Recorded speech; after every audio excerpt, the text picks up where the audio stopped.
Hey guys. This is what if Naruto was adopted by the goddess Artemis. A blonde-haired boy wakes up in a world he has never seen before.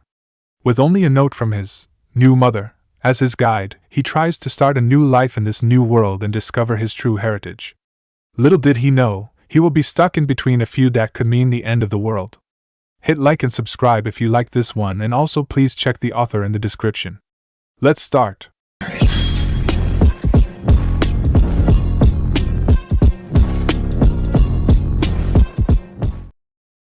Chapter 1: New World, New Life. My head hurts. A blonde-haired boy slowly opens his eye and found himself staring at a ceiling he has never seen before. He groggily and slowly sat up to look around, and he did not recognize the place he was in. It was a nice room to begin with, a cabinet on the side of the room. There was a TV on its stand facing the bed. To the right, there was a nightstand with a lamp on it.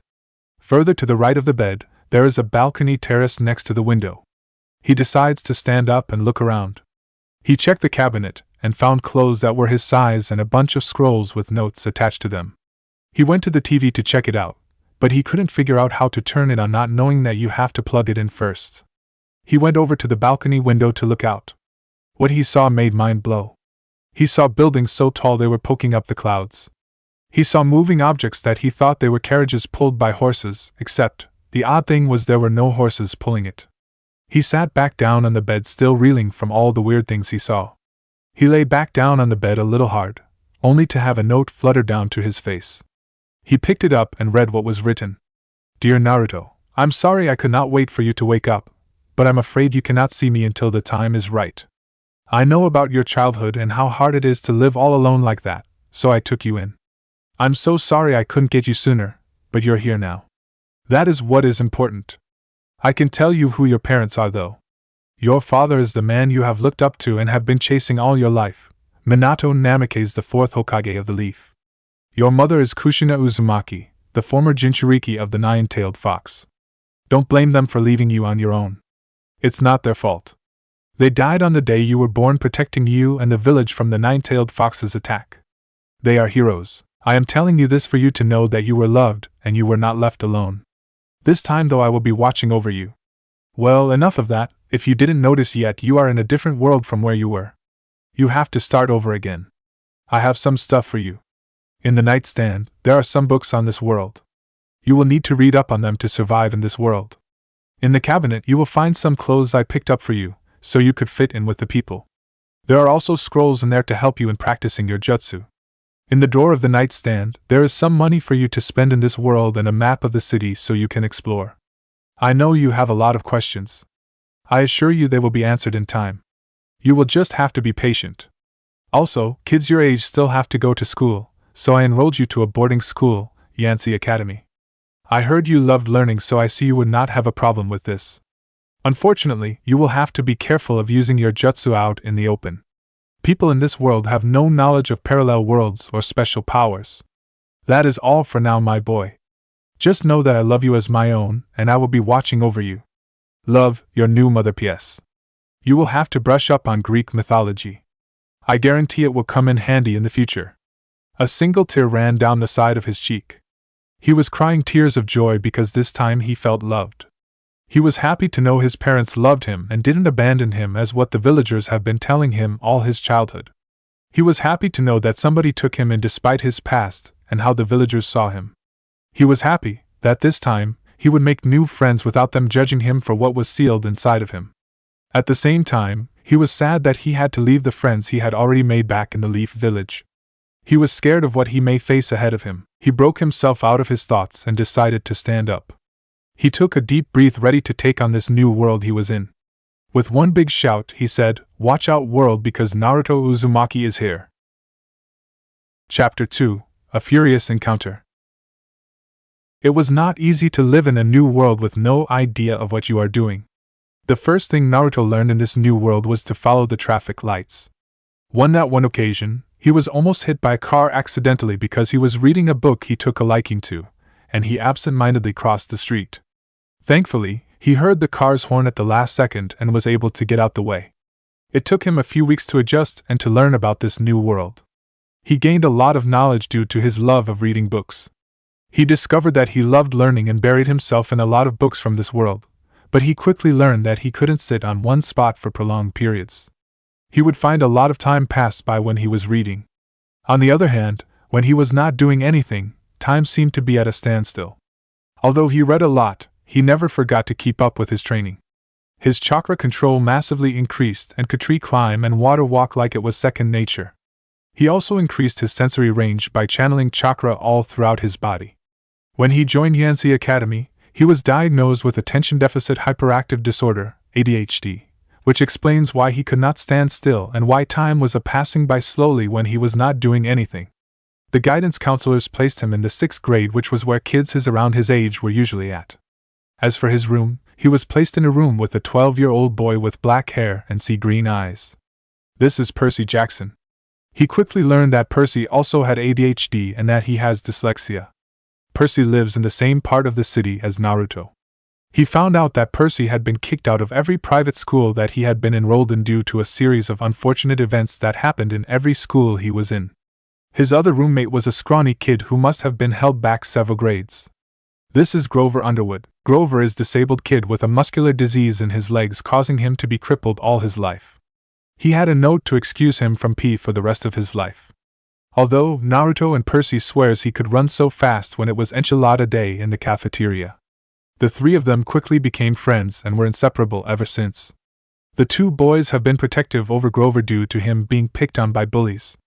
When someone tried to bully Grover, Percy always had to pick a fight with the bullies.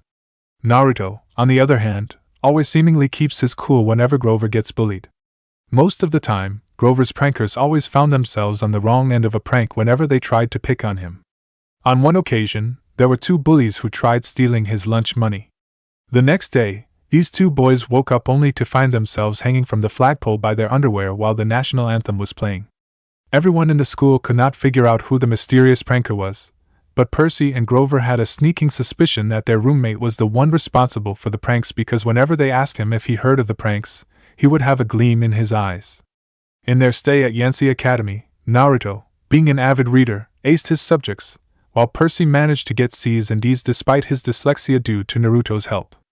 Naruto practically enjoyed every class he attended and managed to ignore his urges to get up and move about, but Percy just couldn't stand sitting in class and had a hard time reading. When Naruto wasn't studying, he would sneak out of his room to go out and train.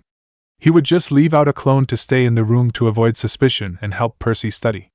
He absolutely loved it when he was outside at night. He felt warm under the glow of the moon, like someone's arms were wrapping around him.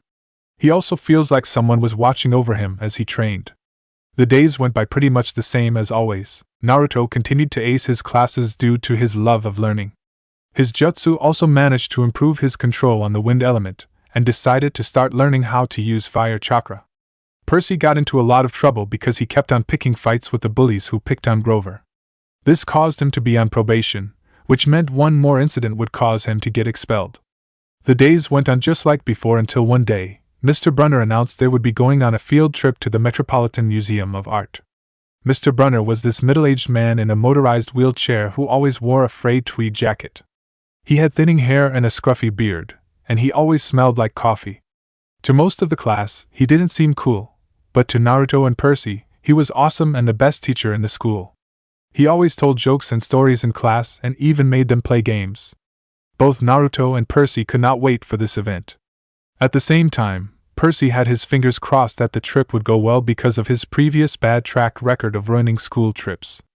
Naruto, on the other hand, was determined to learn a lot on this trip and, of course, keep his friend out of any more trouble. On the way to the museum, the trip started out without a hitch, and Percy was determined to have a normal trip without anything bad, embarrassing, or even mildly entertaining happened on the trip. Well, at least that is what he thought. On the way to the museum, Nancy Bobofit, a freckly, red-headed and kleptomaniac girl, decided to pick on Grover. She kept throwing chunks of her peanut butter and ketchup sandwich at Grover. "I'm going to kill her," Percy mumbled. Grover tried to calm his friend down to prevent him from picking a fight with Nancy. "It's okay. I like peanut butter," he said while dodging another piece of Nancy's lunch. "That's it," Percy said as he started to get up, only to be pulled back to his seat by Grover. "You're already on probation," Grover reminded. "You know who'll get blamed if anything happens, Yeah, besides some kind of miracle might happen, Naruto said with a familiar gleam in his eyes which his friends noticed. He turned around to glare at Nancy, only to have her blush at him. Despite what people think of Nancy, deep inside she was still a girl and couldn't help but blush whenever Naruto looks her way. Fine, Percy said with a sigh, but he couldn't help but think what the mysterious pranker had planned today. Metropolitan Museum of Art. When the group arrived at the museum, Grover and Mr. Brunner's face seemed to light up as they approached. It was Mr. Brunner who led the tour into the museum. Another teacher, Mrs. Dodds, followed the group and acted as chaperone. Mrs. Dodds was this little math teacher from Georgia who always wore a leather jacket, despite her age of 50. She came around the halfway point of the school year when the previous math teacher had a nervous breakdown. So, Mr. Brunner led the group through the big echoey hallways of the museum, past paintings of different people, marble statues of the gods, and a glass case of really old pottery. The first stop on their tour was at a bronze chariot that was enlaced in ivory. Mr. Brunner went on to explain that the chariot was created by the Athena and Poseidon. Apparently, Athena created the chariot, while Poseidon supplied the horses. At the mention of Athena, Naruto had a tingling sensation, like he was supposed to know something. Naruto was broken out of his thoughts when Percy leaned on over and whispered something to his ear. I bet it would be awesome to race them around Central Park. Sounds fun and dangerous, hee hee. Naruto whispered back. Both boys gave each other a fist bump, while Grover sighed while looking at the boys with worry. Gods, these two will be the death of me. Keep up, honeys, Mrs. Dodds said sweetly to both boys, which broke them out of their conversation, only to see that they were lagging a bit behind. For the next hour, Mr. Brunner took the group throughout the whole museum. He explained the different armors of Greek and Roman origin and different strategies used in the different battles during the olden times. Naruto and Percy recognized some of the paintings that Mr. Brunner told them about in class. There was one of Hercules fighting the Nemean lion. There was another of Jason sailing across the Atlantic in his ship, the Argo. Yet another one was a painting depicting the large wooden horse that the Greeks used in Trojan War. At their last stop, Mr. Brunner gathered the class around a 13-foot-tall stone column with a sphinx on top. He explained that it was a grave marker, a steal, for a girl their age. He also told them about the carvings on the side. Naruto, Percy and Grover tried to listen to Mr. Brunner, but everyone else around them was talking, so Naruto and Percy took turns telling people to shut up. Every time they told someone off though, Mrs. Dodds had an evil look on her face and was staring at the three boys. Mr. Brunner kept talking about Greek funeral art when Nancy Bobo Fit snickered something loudly about a naked guy on the steel. Percy got fed up and told her off. Will you shut up? Only this time it was a little louder than he meant to, causing the whole group to laugh and Mr. Brunner to stop his story. Mr. Jackson, do you have a question? Mr. Brunner asked Percy, whose face was turning red from embarrassment. And no, sir. Percy managed to mumble out, causing more snickers to come out from Nancy's group.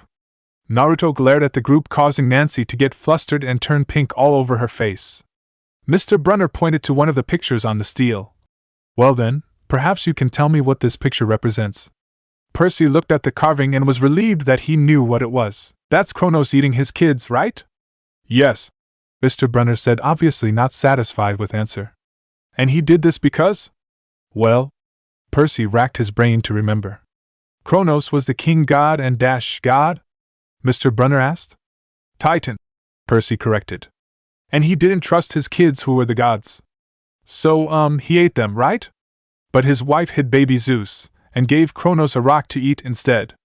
And later, when Zeus grew up, he tricked his dad Kronos into barfing up his brothers and sisters you, said the girls listening behind them.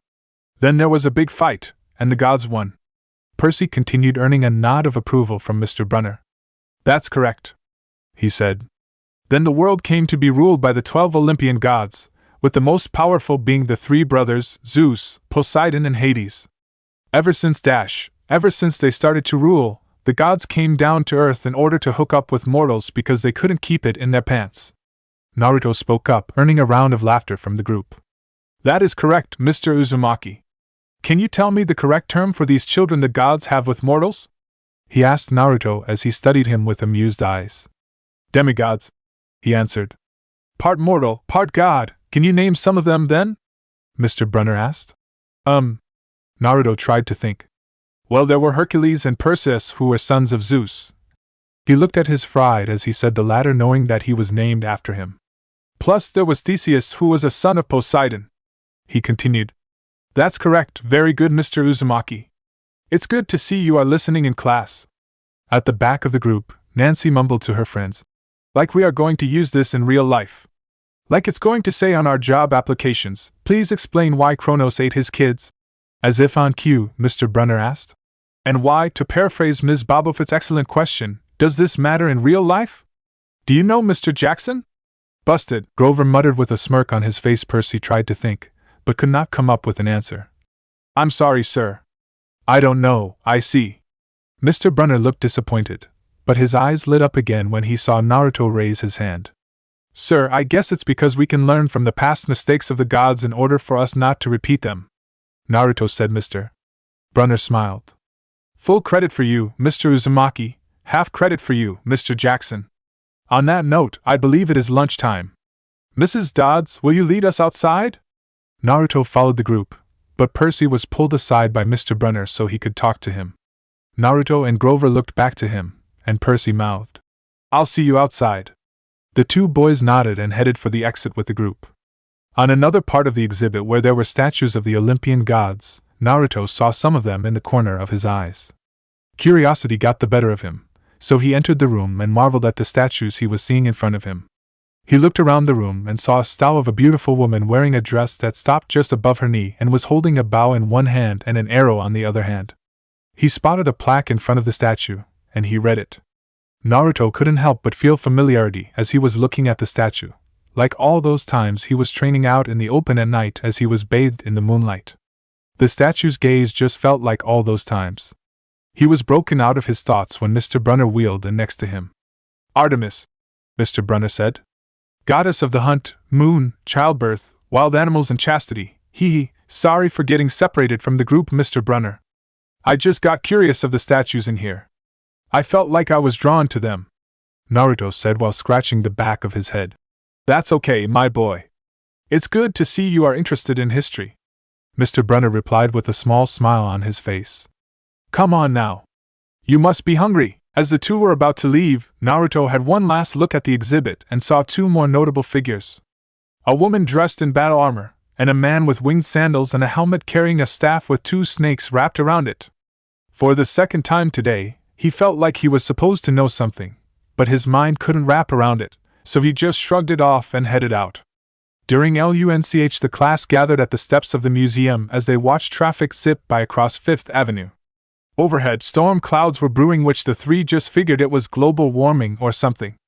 Despite the terrible weather, their other classmates do not seem to notice it. The trio sat on the edge of a fountain eating their lunch when Grover asked, Detention? Nah, Percy said. Not from Brunner. I just wish you would lay off me sometimes. I mean, I'm not a genius unlike our friend here, Percy said, looking at Naruto, who was slurping on his fifth cup of instant ramen he brought just for the trip. Naruto just let out a burp, and Grover just shrugged and said, Can I have your apple? To which Naruto chuckled. The three looked over to their classmates who were pelting poor pigeons with crackers. One frizzy, red-headed girl was pickpocketing a pedestrian. A few minutes later, Nancy and her friends came over to the trio and decided to dump her lunch on Grover.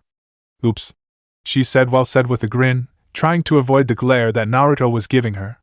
Percy was so angry that he stood up like he was to pick another fight, but he heard a wave roar in his ears. Then, all of a sudden, Nancy was in the fountain making a loud and audible splash, catching the attention of everyone, especially one Mrs. Dodds. The whole class whispered amongst themselves. Did you see? The water, like it was grabbing her. Mrs. Dodds materialized next to them, with triumphant look in her eyes. Naruto couldn't believe how fast she got there. He didn't even see her walk towards them. Mr. Jackson, come with me, Mrs. Dodds said. No, it was me. I pushed her, Grover quickly said. I don't think so, Mr. Underwood, Mrs. Dodds replied as he glared at Grover, which scared the boy to death. But, Grover tried to say something else, but he was cut off by Mrs. Dodds. You will stay here. It's okay, Grover. Thanks for trying, Percy comforted. As the two were leaving, Grover was looking at Percy and Mr. Brunner back and forth, hoping that the latter would notice. Grover yelped when Naruto patted his shoulder and asked, What's the matter, Grover? Why were you trying to cover for Percy? And why the pale look on your face? Grover couldn't answer, causing Naruto to just stand up. Wait, where are you going? Grover asked when he saw Naruto stand up. Bathroom. Naruto quickly replied. Inside the museum. Naruto went out of the bathroom only to hear screaming coming from a part of the museum. That sounds like Percy, he said to himself. I'd recognize that scream anywhere. Naruto bounded toward the sound of Percy's scream only to run into him trying to run away from something. Geez, Percy, what's... Naruto was cut off when he saw what Percy was running from. Where is it? A strange bat-like creature with long talons and leathery wings asked with a scratchy voice. I won't ask again. Percy, what the hell is that thing talking about? Naruto said while he was standing up. He held a stance with one arm behind his back and the other arm in front of him in a come gesture. I don't. Percy stuttered. The creature lunged, obviously targeting Percy. Percy braced himself for the worst when he heard his friend behind him shout. Wind style, great breakthrough. Naruto shouted as he breathed out wind from his mouth, causing the creature to be sent back, flying the opposite direction. Naruto, what was? Percy was cut off when he heard a shriek coming from the other direction. They saw the creature standing up again when they heard the familiar wheelchair of Mr. Brunner wheeling in towards their direction. What ho, Percy, Naruto! Mr. Brunner threw two objects, which elongated and became weapons. Naruto snatched two kunai out of the air. These pair of weapons oddly has 3 blades instead on one and was in a perfect mix of black, silver and bronze. Percy, on the other hand, caught a medium-length, double-bladed sword which he immediately recognized. They didn't have time to marvel at their newly acquired weapon when the creature shouted. You will pay for that! Mrs. Dodds lunged again, shouting. Die, honeys! Naruto, who was quick on his feet, charged the creature. It did not have time to react when Naruto jumped in front of him and sliced at the creature's side and delivered a drop kick right at its head. Percy! Naruto shouted to his friend. Percy, who was stunned by all he was seeing, jumped into action as he saw the creature falling to the ground, making small cracks at the site of impact. Percy charged the creature and slashed across its chest as it struggled to stand up again. The creature vaporized on the spot and exploded to yellow powder, leaving the stench of sulfur in the air. The two boys looked in shock at the aftermath of what transpired. Naruto walked up to Percy and asked, What was that thing? That was Mrs. Dodds. Percy managed to stutter out to the shock of Naruto. What was that just now, the thing you shouted? Percy asked. Believe me, you wouldn't even believe me if I told you, Naruto replied. So Naruto explained to Percy where he came from, only adding to the shock of Percy. Naruto made Percy promise to keep everything that transpired to himself. Both boys were shocked again to find that Mr. Brunner was not there again, so they just shrugged and blamed everything on their imagination and decided to leave. Back at the entrance of the museum, Grover was still sitting in the same spot where they were. Clearly, something was scaring him. Beside him, Nancy Bobofit was still standing there grumbling something to her friends. I hope Mrs. Kerr whipped your butt, she said when he saw the two boys approach. Both boys were puzzled with the mention of the new name, so Percy asked, Who? Our teacher. Duh! Nancy replied, clearly annoyed. Percy just had a puzzled look on his face. Nancy got even more annoyed, so she just rolled her eyes and walked away with her friend. She took one last look back at the blonde who was glaring at her, and she ran away with a blush clearly visible on her cheeks, causing her friends to run after her. They asked Grover where Mrs. Dodds was and who was Mrs. Kerr. At first Grover stared at them and laughed nervously like the two boys were saying some sort of joke. Then he said, Who? Without looking them in the eye. Not funny, man, Naruto said. This is serious. They saw Mr. Brunner on his wheelchair like he had never moved out of his spot. They decided to approach him. As the two boys approached, Mr. Brunner looked up a little distracted. Those would be my pens. Please bring your own writing utensils in the future, Mr. Jackson, Mr. Uzumaki. It was Naruto who decided to ask. Sir, where is Mrs. Dodds? He stared blankly at the two boys and replied. Who? The other chaperone, Mrs. Dodds. The pre-algebra teacher, Percy said. He frowned and said, Percy, Naruto, there's no Mrs. Dodds on this trip. As far as I know, there has never been a Mrs. Dodds in Yancey Academy. Are you boys feeling all right? Both boys just nodded, even more bewildered than before. That just left both boys with more questions than answers. Chapter 3. The Socks of Death. Naruto had experience doing pranks. He was practically an expert when it comes to these things, but he couldn't wrap his mind around this incident. It had been weeks since that little incident happened in the museum. Naruto and Percy had been going from student to ask if they knew anything about Mrs. Dodds, but every student they asked just looked at them as if they had gone insane. It's just like the whole school was in on a little secret, and they were keeping Naruto and Percy in the dark. However, there was one person who could not convince them that they were just imagining things. Every so often, they would spring a Mrs. Dodds reference in their classmates, just to see if they could trip them up, but to no avail. Well, except for one Grover Underwood. Grover couldn't keep up the ruse. He would hesitate when asked, and then he would claim she never existed. This made them think. Something had happened in the museum. The weather worsened as days went by, as did Percy's mood. One night, a thunderstorm blew open the windows in their dorm room. A few days later, the biggest tornado ever was spotted in the Hudson Valley, touched down only 50 miles from the school. One of the current events they studied in social studies was the unusual amount of planes that went down in the Atlantic this year. Grover and Naruto started to feel worried about their friend. Percy started feeling cranky and irritable. He got into more fights with Nancy and her friends, especially when Naruto was not around. Also, even with the blonde's help, Percy's grades slipped from C's and D's to F's. Finally, when Mr. Nickel asked Percy for the millionth time why he was too lazy to study for spelling tests, Percy snapped. He called him an old sot. Naruto was really pissed that the teacher didn't know how to handle the children with special needs, but he decided to keep it to himself. The headmaster sent a letter to his mom the following week. Percy was not invited back to Yancey Academy for the next year, but Percy didn't mind. Naruto figured he was feeling homesick and wanted to see his mom again. Days passed more and exam week got closer. Naruto, as usual, was burying himself in books, studying for every subject he had in school. Percy, on the other hand, only studied Latin, since Mr. Brunner is his favorite teacher, of course with help from his blonde friend. On the night before the exam, Naruto was just lying on his bed resting his head from the tough week of getting ready for their exams. Percy was still trying to study. According to Percy, the words kept swimming across the page and circling around his head. He got so frustrated that he threw his book across the room. He paced the room as Naruto watched him walk back and forth. "Need help?" Naruto offered. "I would love to, but I hate to mess up your concentration, and I know your head hurts from all that studying." Naruto smiled that his friend was still thinking of him even though he needed help himself.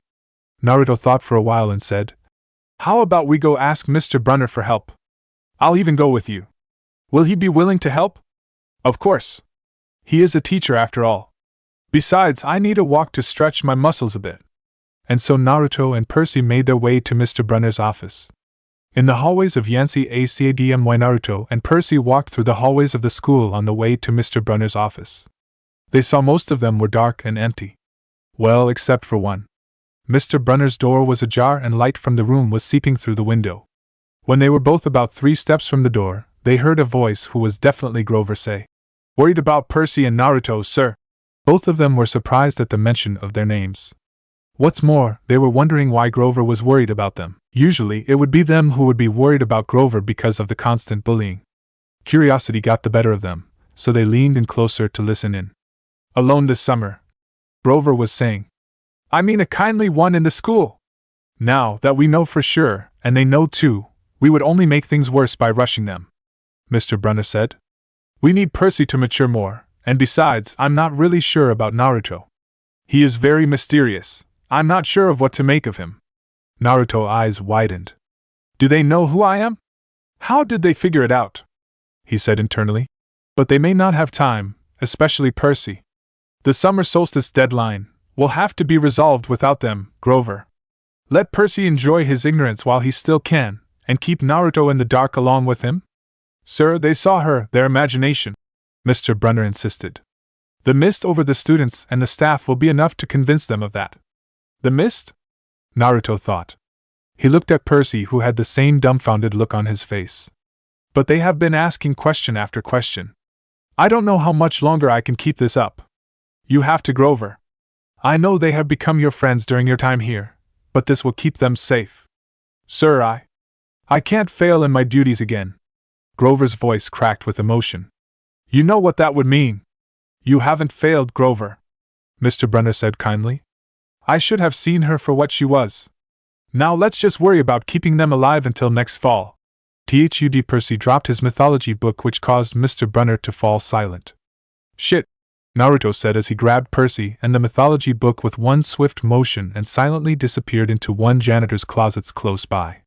Clop clop clop Naruto and Percy could hear what he thought were hoof sounds on the floor, then a sound like an animal shuffling right outside the door.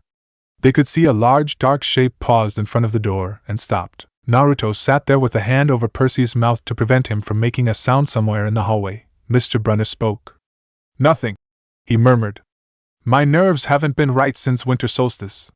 Mine neither, Grover said. But I could have sworn, go back to the dorm. Mr. Brunner told Grover. You've got a long day of exams tomorrow. Grover sighed. Don't remind me. The lights went out in Mr. Brunner's office. Naruto and Percy waited until they were sure no one was outside, which seemed like forever. They went back to the dorm where to find Grover lying on the bed like he has been there all night. Sup, G-Man? Naruto and Percy said at the same time. Hey guys! Grover greeted back, but he frowned when he saw the look on Percy's face. Geez, Percy, you look awful. Is everything alright? Just tired, Percy managed to say. Percy immediately turned away so Grover couldn't read his expression. Naruto studied Percy. He knew that what they heard a while back was getting to him. It bugged him too. He couldn't understand what kind of danger they were talking about. The next day, Naruto, after finishing the Latin, had a big smile on his face, obviously confident that he did well. Percy, on the other hand, looked like he suffered through the exam he was taking. The letters, as usual, were swimming off the page, and he was reeling from all the Greek and Roman names he had misspelled. Naruto saw Percy walk out of the door only to hear Mr. Brunner call him back inside to talk to him. Before Percy walked back in, they looked at each other worried that they may have found out about the eavesdropping they did yesterday. Naruto channeled chakra to his ears so he could listen in. Percy, he said, don't be discouraged about leaving Yancy Academy. It's for the best. He heard that Mr. Brunner's tone was kind, but he could just imagine what Percy might feel like hearing those words from his favorite teacher. Percy's not going to like that, he said to himself. Okay, sir. Percy managed to mumble out a reply. I mean, Mr. Brunner struggled to find the words to say. This isn't the right place for you. It was only a matter of time. Right, he said back with a trembling voice. No, Mr. Brunner said. Oh, confound it all. What I'm trying to say, you're not normal Percy. That is nothing to be, thanks. Percy blurted out. Thanks for reminding me. Naruto heard Percy begin to walk out. He saw the door open and saw Percy with a long face. He patted his friend on the back before walking back in to talk to Mr. Brunner and say his goodbyes to their favorite teacher. He saw Mr. Brunner contemplating on the things he said to Percy. That could have gone better, Mr. Brunner. Percy looks like he had an earful from you, Naruto said as he approached their teacher. Yes. Mr. Brunner nodded as he saw Naruto. Perhaps I may have been too hard on him. You just wanted the best for him. He will understand eventually, Naruto replied, earning a look of appreciation from Mr. Brunner. Yes, well, how about you, Mr. Uzumaki? Will you be returning here next year? I don't think so, Mr. Brunner. Since Percy isn't coming back again, I might go to where he would transfer and keep him company, maybe keep him out of trouble too. Mr. Brunner nodded. You're a good friend, Naruto. Percy and Grover are lucky to have you looking out for them. Naruto smiled. Thanks, Mr. Brunner, for everything. I guess I'll see you around. They shook hands and said their goodbyes before Naruto headed out. Last day of the TRM, Naruto and Percy packed their bags getting ready to go home. Percy contacted his mom in order to let her know that Naruto might be spending the summer with them since he lived alone. They headed out once they made sure they didn't leave anything. As they made their way out, they could see everyone staring at them, more particularly at Naruto. It looks like he made quite the impression on his schoolmates. The girls watched them go out sadly, knowing that the blonde was not coming back to the school next year. Both boys couldn't care less about anyone else about the others, but they dreaded saying goodbye to their best friend, Grover. It turned out, though, that he booked a ticket on the same Greyhound as the two, so they were together again, heading for the city. During the whole bus ride, Grover was fidgety, and glancing nervously down the aisle, watching the other passengers as if worrying about bullies as usual. Finally, Percy leaned over to Grover and whispered, Looking for kindly ones?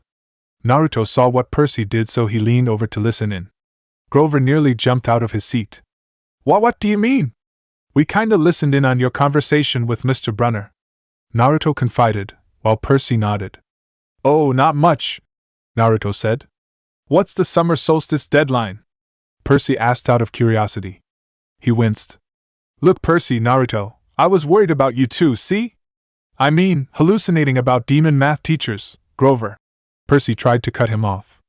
And I was just telling Mr. Brunner that maybe you were overstressed or something, because there was no such person as Mrs. Dodds, and, Grover, man, you're a really bad liar, Naruto said, pointing to Grover's ears. Whenever you lie, you get all flustered and your ears turn pink.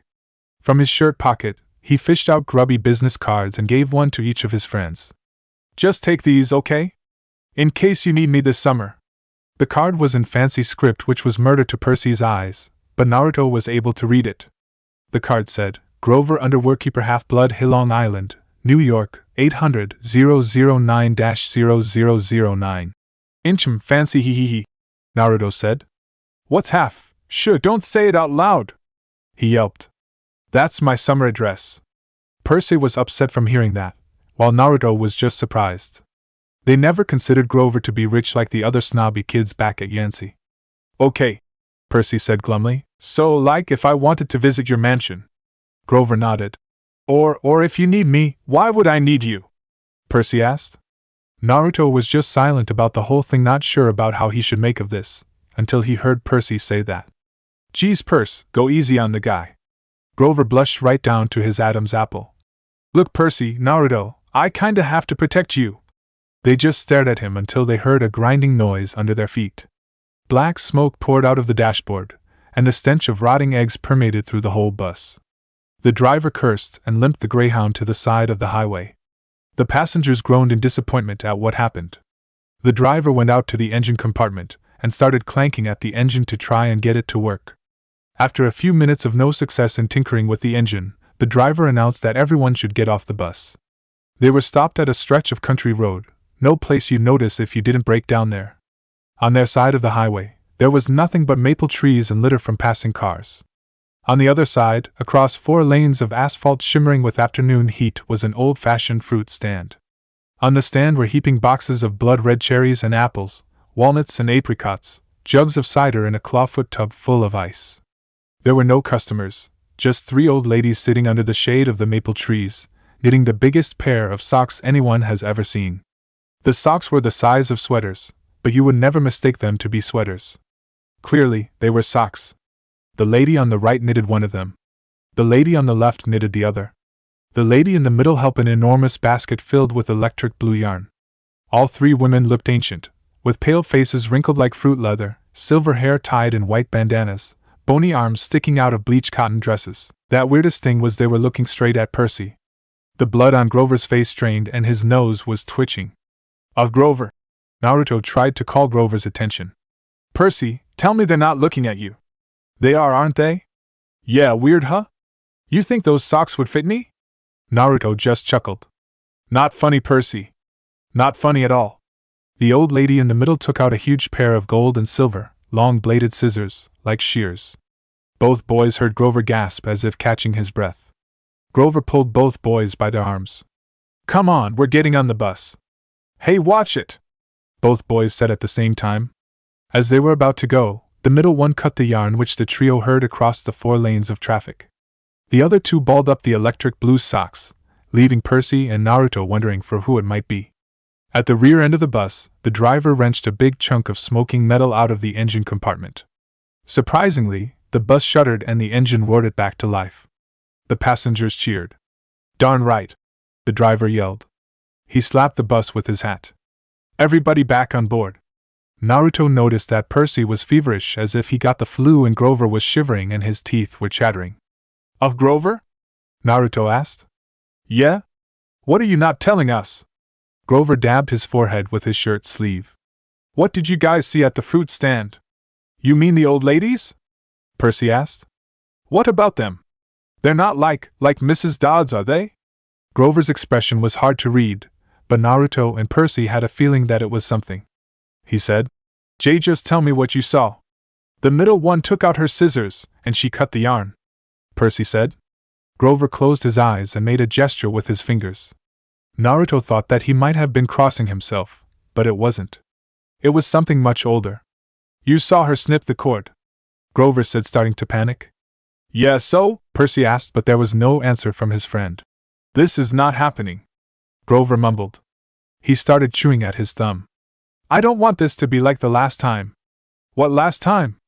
Naruto asked. Still Grover didn't answer. Always the 6th grade. They never get past the 6th grade. Let me walk you home from the bus station.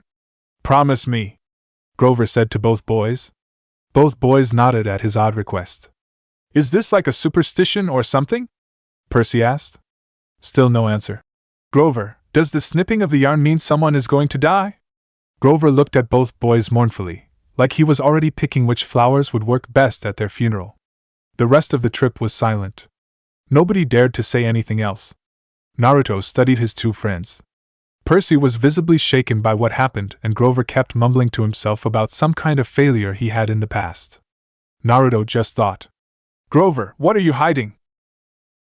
Chapter 4. Grover has hooves? Brush up on Greek mythology. This rang throughout Naruto's mind all throughout the bus ride. His adoptive mother told him to do this when he got to this world.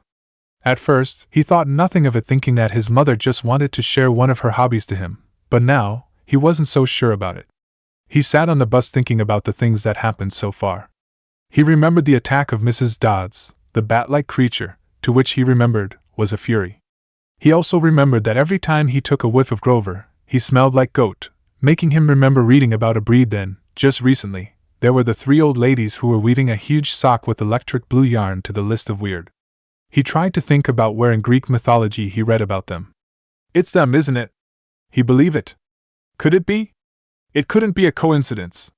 Naruto, we're here. Percy called Naruto's attention. With all the thinking Naruto was doing this whole trip, he didn't even notice they have arrived at their destination.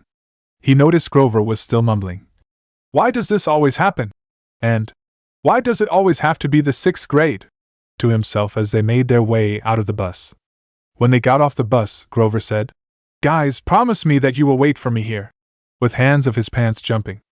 Promise, Percy said, but Naruto was just silent, still thinking about all the things that happened. He made a beeline to the nearest restroom without waiting for Naruto's response. Instead of waiting, Percy pulled Naruto outside. Wait! Percy, didn't you promise Grover that he could walk you home? We shouldn't do this to him. Naruto protested. Look, Naruto, I know this is rude to him, but I want to see my mom now. So, just choose, either come with me or wait for Grover. Naruto was torn between the two of them. He keeps Kakashi's teaching, those who break the rules are scum, but those who abandon their friends are even worse than scum, to heart, but he didn't want to leave either of them. Damn it! Naruto thought. Just a second then. He ran to an empty alleyway and made the hand signs. Shadow Clone Jutsu! Keep an eye on Grover. I don't want him to get hurt or anything. Dispel when you think the time is right and do not let anyone, including Grover, see you. The clone nodded. He made a half-ram hand sign and disappeared in a cloud of smoke. The real Naruto ran back to Percy. What did you do? Percy asked. I made a clone to keep an eye on and follow Grover. Naruto answered. Percy just left it at that, since he wanted to go home as soon as possible. Percy and Naruto caught the first taxi they could get to Naruto and Percy's apartment. Percy and Sally's apartment. Percy opened the door to a revolting sight. He saw Gabe playing poker with his friends. The television blared ESPN, but nobody was watching. Chips and beer cans were strewn over the carpet. Gabe Ugliano is Percy's stepfather. Right now, he looked like a tuskless walrus in thrift store clothes, and he reeked of moldy pizza wrapped in gym shorts. He had 3 strands of hair on his head, all combed over his bald scalp like it made him famous or something. He managed an electronics megamart in Queens, but stayed home most of the time. Despite that, he kept on collecting paychecks and spent them on beer and cigars. Naruto and Percy walked in the house. Gabe seemed to notice them. Hardly looking up, he said, So you're home, and I see that blonde punk is here again. Where's my mom? Percy asked. Working, he said. You got any cash? Naruto glared at Gabe. He knew the drill. Gabe expected Percy to provide his gambling money, calling it their guy secret. I don't have any cash, Percy told him. Gabe raised a greasy eyebrow. He didn't believe him. He, like a bloodhound, could sniff money from a mile away, which was surprising since his own smell should have covered up everything else. You took a taxi from the bus station, he said. Probably paid with a 20. Got $6 or $7 in change. Somebody expect to live under this roof, he ought to carry his own weight. Am I right, Eddie? Eddie, the super of the apartment building, looked at Percy with sympathy. Come on, Gabe. The kid just got here. Come on, Gabe, the kid just got here. Am I right? Gabe repeated firmly this time. Before Percy was about move when Naruto, who during his days in Yansei Academy done a lot of training with Genjutsu, put a hand on Percy's shoulder and whispered on his ear. Wait, don't. I'm going to play some mind games on him. He cast an illusion on Gabe and his friends. Naruto made all of them on the poker table see Percy dig out a wad of cash from his pocket and threw the money on the table and say, I hope you lose. Percy and Naruto turned around to go to the former's room. On their way to the room, they heard Gabe say, Your report card came in, brain boy. They didn't hear what Gabe said because they slammed the door to Percy's room. Well, it wasn't really Percy's room. During school days it was Gabe's study. But he didn't study anything except old car magazines. He just loved to shove Percy's stuff in closets, leaving muddy boots on the windowsill, and do his best to make the room smell like his nasty cologne, stale beer and cigars. Percy dropped his suitcase on the bed while Naruto left his by the wall. Both of them had things on their mind. Percy had the look of fear on his face as he remembered Grover's look of panic when he made the both of them promise that he would walk the two boys to the house. Naruto, on the other hand, couldn't shake the thoughts he had off his mind. It was bothering him. Then both boys heard a female voice call out to them. Percy? Naruto? She opened the door to see both boys sitting on the bed. This is Sally Jackson, Percy's mother and, according to him, the best person in the world. Her own parents died when she was 5, and she was adopted by her uncle who didn't care much for her. Naruto's respect for her grew when he learned that she was still pursuing her dream to be a novelist, which at the moment she was nowhere near achieving. It made him remember his old dream of becoming Hokage. All her life, it seemed that misfortune followed her, but she got a break when he met Percy's dad. She didn't like talking about him that much because it makes her sad, and Percy didn't have a lot of memories of him, only the faintest glow of a smile. They weren't married and their relationship was a secret. Then, one day, he left for an important journey and never came back. Sally termed it as lost at sea. She raised Percy all by herself, which wasn't easy, but she never complained, not even once. She worked odd jobs and took night classes to get a high school diploma. What puzzled Naruto was why Sally married Gabe and continued to stay with him despite the way he treats her. When she first met Naruto, her heart just melted when she learned that he was just like her. She learned that Naruto was living by himself. She was relieved when she learned that Naruto was supported by his adoptive mother.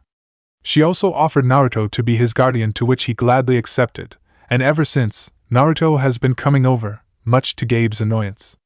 So, Sally entered the room, and immediately hugged both of them. Oh, Percy, I can't believe it! You've grown since Christmas, she said. And Naruto, I hope you loved the candies I sent you. Today, she was wearing her Sweets on America uniform, which smelled like chocolate, licorice and other candies she brought from their store at the Grand Central Station. Just like always, she brought home a huge bag of free samples. They sat on the edge of the bed while Percy attacked the blueberry sour strings and Naruto ate the orange gummies. She ran her fingers through the boy's hair and demanded to know everything the two didn't put in the letters. She didn't mention anything about Percy's expulsion, like she didn't care about it. She cared more about her two boys' well-being. Percy complained that she was smothering both of them, but secretly, he was really, really glad to see her. Sally saw a tear drop from Naruto's eyes. Naruto, are you okay? She asked. Why, yeah, it's just this stuff is new to me. Sally smiled and wiped Naruto's tear with her finger. From the other room, Gabe shouted, Hey Sally! How about some bean dip, huh? Percy and Naruto frowned. For her sake, Percy and Naruto tried to sound upbeat as they told her everything that happened. Percy started to choke up and Naruto felt sad when they remembered Grover and Mr. Brunner. When they made it to the museum trip, Percy looked at each with fear in their eyes. What? Did something scare you? She tried to tug at their conscience, trying to extract the secrets from them. No mom/no Aunt Sally. The two boys felt bad for lying, but she just pursed her lips. She didn't push them. I have a surprise for you, she said. We're going to the beach. Montauk? Percy asked, his eyes sparkling. 3 nights, same cabin, when? Right after I get changed. Naruto, you are always welcome to come. Oh, Naruto stammered. Is it okay? I might be in the way. No, Naruto, not at all, she said, moving her hands through Naruto's whisker marks, which tickled him. All right then, Naruto decided. Gabe appeared at the door and growled. Bean dip, Sally? Didn't you hear me? Percy looked like he wanted to punch Gabe, and Naruto had his fists clenched while trying to control his temper. Sally's looked at both boys. The look on her face was saying be nice to Gabe for a little while. Just until we leave for Montauk. I was on my way, honey, she told Gabe. We were just talking about the trip. Gabe's eyes got small. The trip? You were serious about that? I knew it, Percy muttered. He won't let us go. Of course he will, Sally said. Your stepfather was just worried about money. That's all. Besides, she added, Gabriel won't have to settle for bean dip. I'll make him enough 7-layer dip for the whole weekend. Guacamole, sour cream. The works. Gabe softened a bit. So this money for the trip, it comes out of your clothes budget, right? Yes, honey, Sally said. And you won't take my car anywhere but there and back. We'll be very careful. Gabe scratched his double chin. Maybe if you hurry with that 7-layer dip, and maybe if the kid apologizes for interrupting my poker game. Percy and Naruto tried their hardest not to snicker since they remembered the illusion Naruto casted. The former just managed to mumble out, I'm sorry I interrupted your incredibly important poker game. Please go back to it right now. Gabe's eyes narrowed. His tiny brain was probably trying to detect the sarcasm Percy used. Yeah, whatever, he decided. He took a look at Naruto and asked, Is Blondie coming too?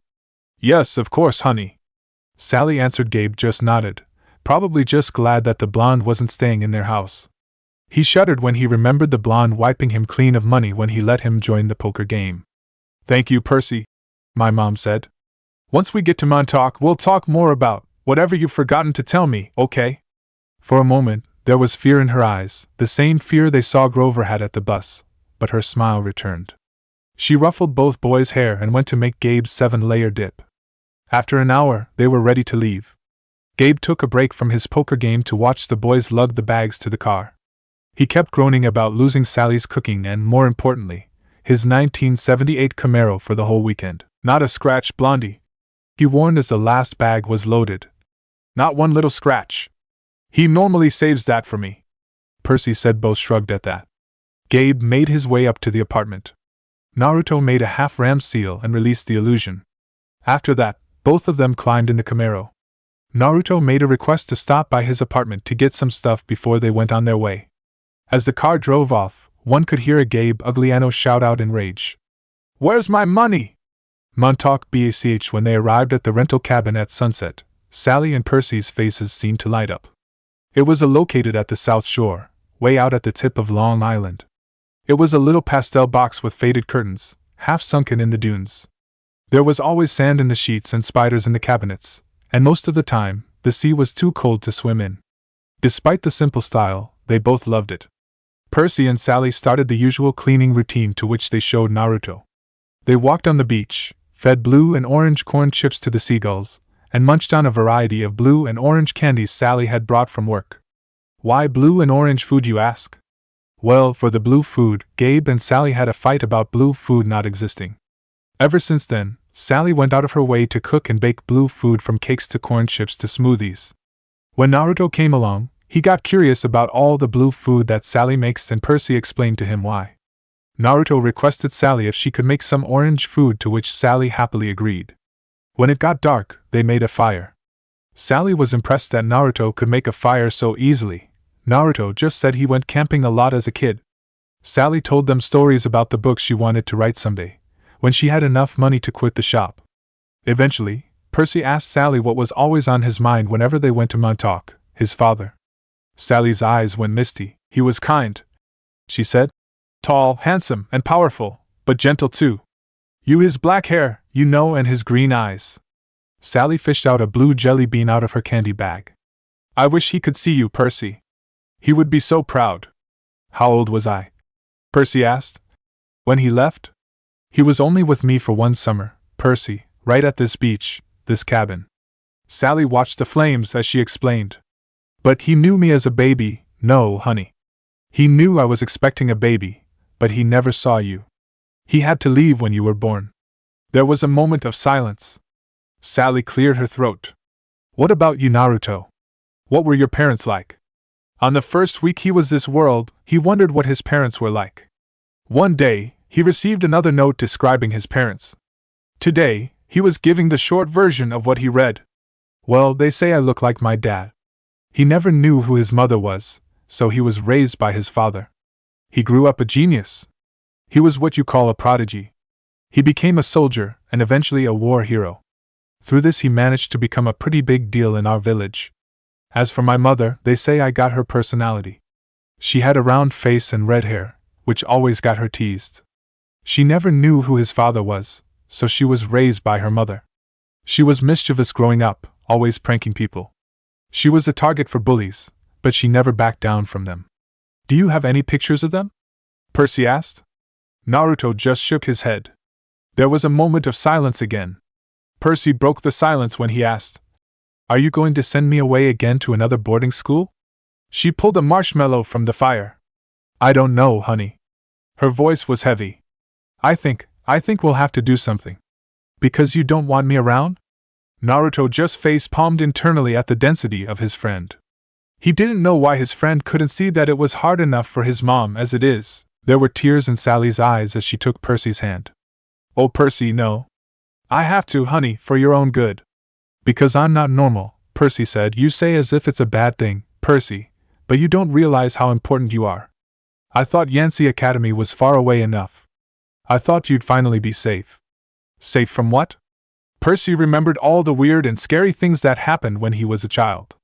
Some of which he tried to forget. Naruto remembered the conversation Mr. Brunner and Grover had. I've tried to keep you as close to me as I could, Sally said. They told me that was a mistake. But there's only one other option, Percy, the place your father wanted to send you.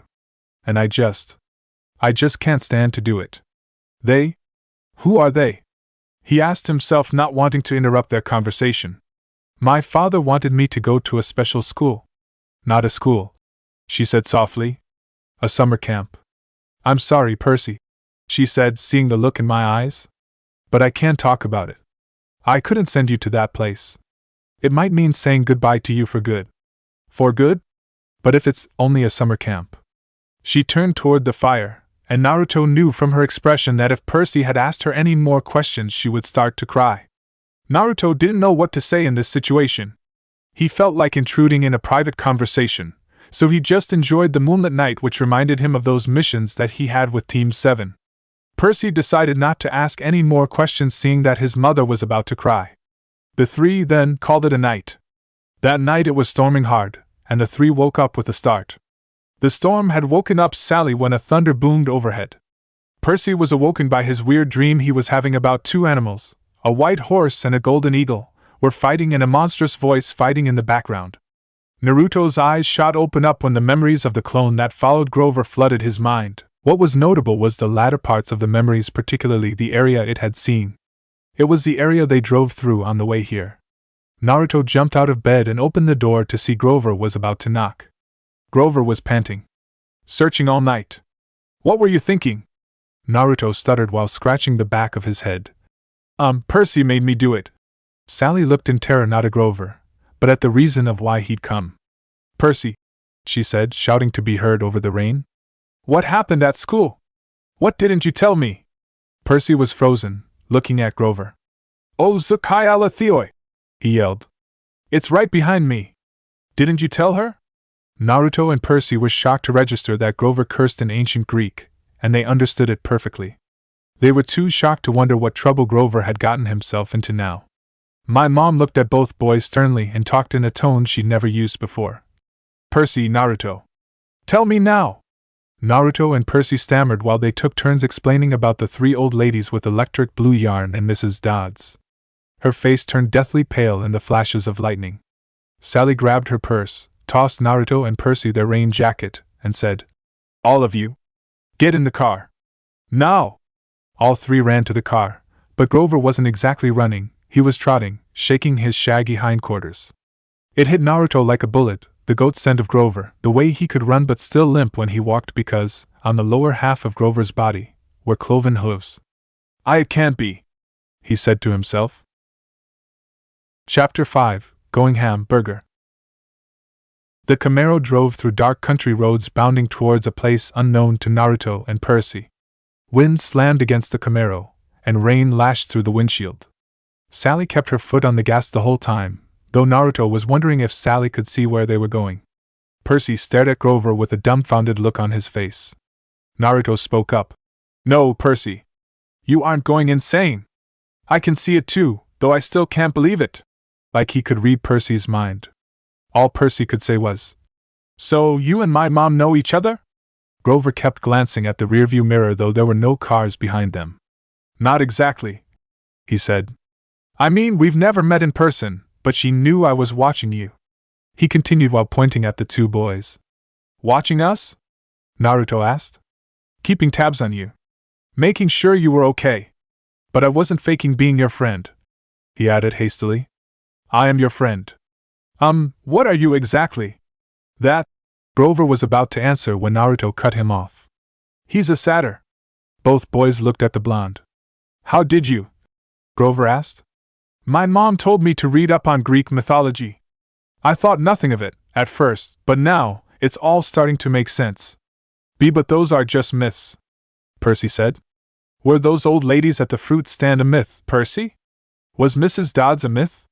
So you admit there was a Mrs. Dodds?" "Of course. Then why, the less you knew, the fewer monsters you'd attract," Grover said like that should be perfectly obvious. "We put mist over the human's eyes. We hoped you'd think the kindly one was a hallucination. But it was no good. You started to realize who you are." "What?"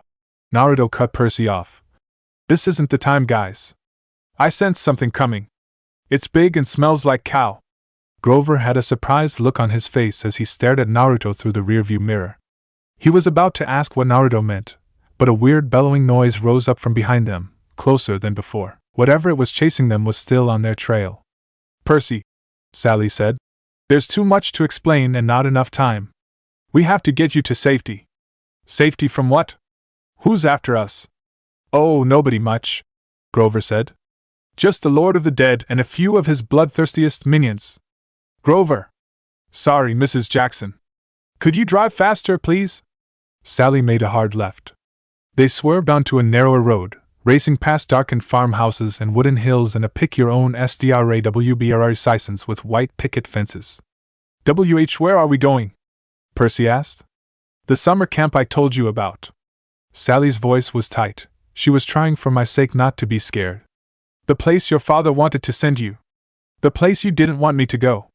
Naruto made a loud sigh with a hand on his face, shaking his head from side to side. "Please, dear," Sally begged.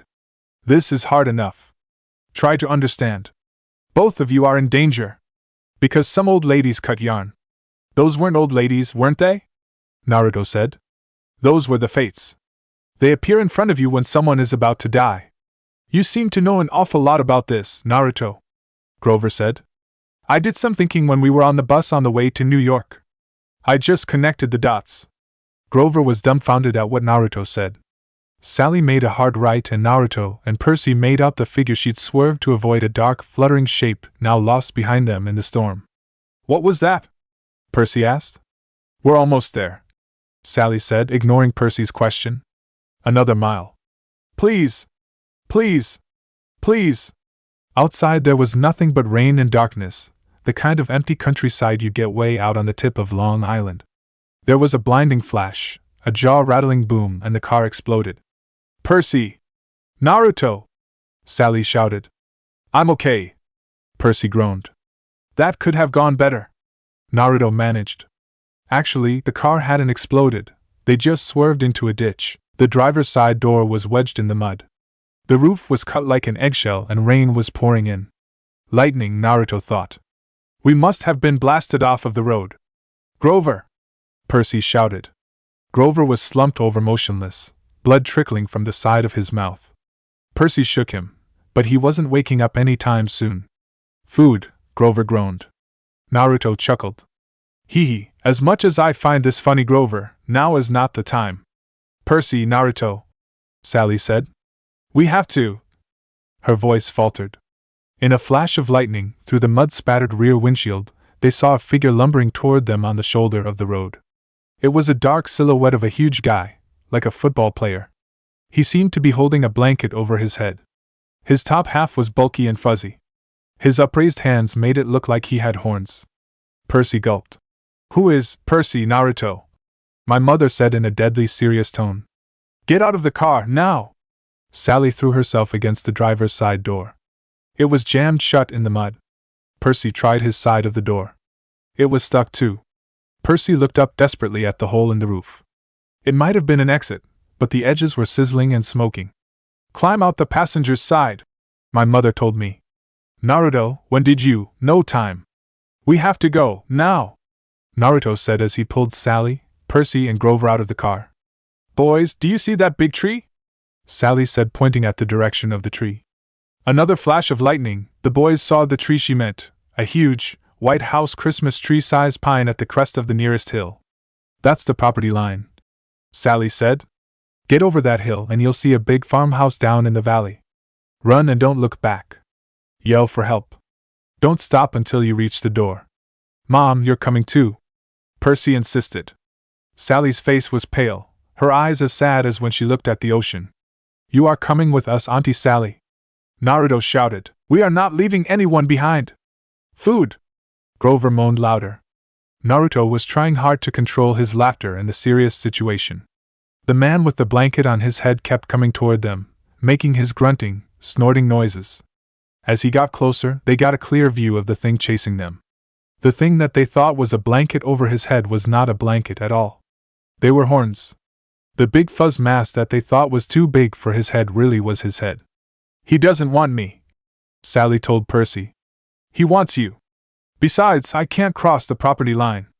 But no time to argue, Naruto said as he picked up Sally and firemen carried her up the hill. Percy followed her. Sally was surprised when he saw another Naruto carrying Grover at his side. Both boys glanced back. They saw what the monster really looked like. He was 7 feet tall, easy. His arms and legs were like something from the cover of Muscle Man magazine, bulging biceps and triceps and a bunch of other ceps, all stuffed like baseballs under vein-webbed skin. He wore no clothes except for bright white underwear. He had coarse brown hair that started at about his belly button and got thicker as it reached his shoulders.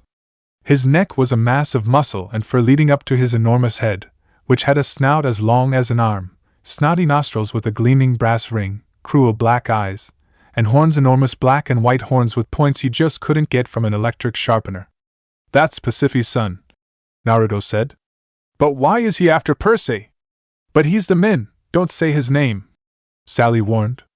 Names have power. The bullman hunched over the car, sniffing in the windows. Food? Grover moaned. Shh, Naruto told him as he put a hand over Grover's mouth. Mom, what's he doing?